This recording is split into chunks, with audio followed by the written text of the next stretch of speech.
Digital recording studio Purnia. DJ DJ DJ दीवाना दीवाना नया टोल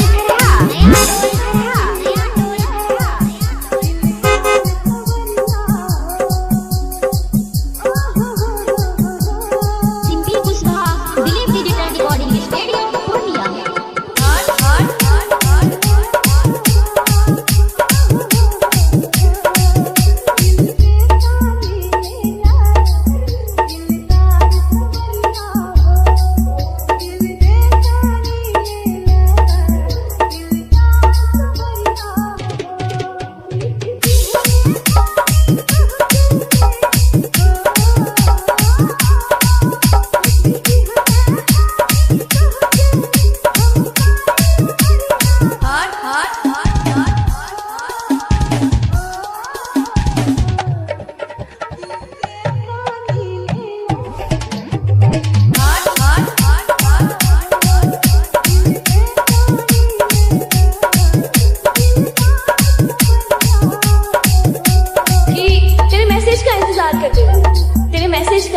इंतजार करते रहना। तेरे नाम से जब मेरी फोन की रिंग बजे, simply Kushwaha Dilip digital recording studio Purnia.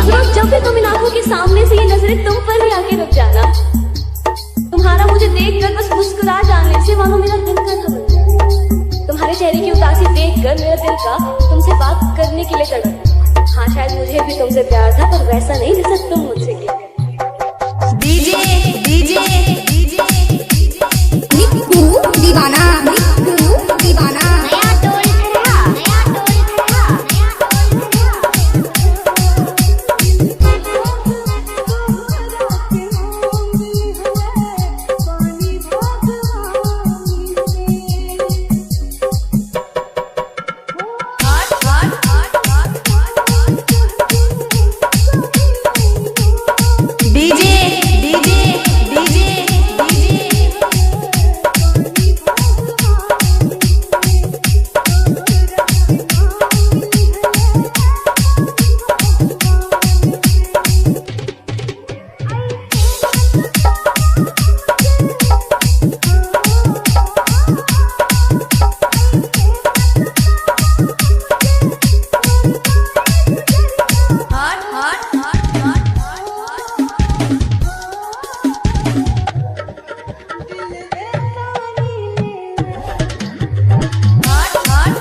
मैं तुमसे अक्सर रूठ कर चला जाया करता हूँ, क्योंकि मुझे तुम्हारे मनाने का तरीका बेहद पसंद है।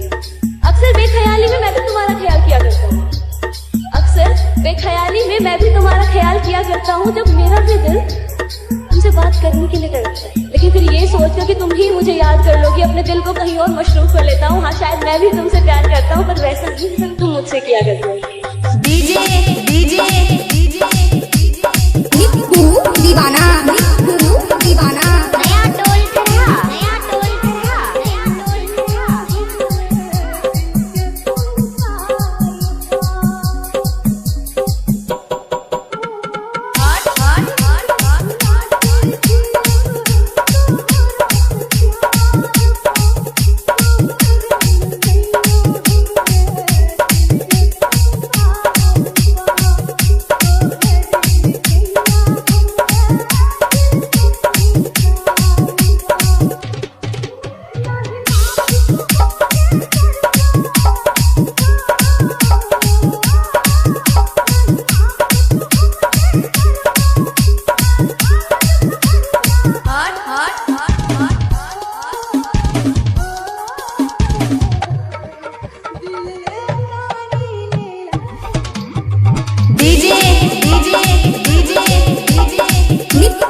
दीवाना दीवाना नया टोल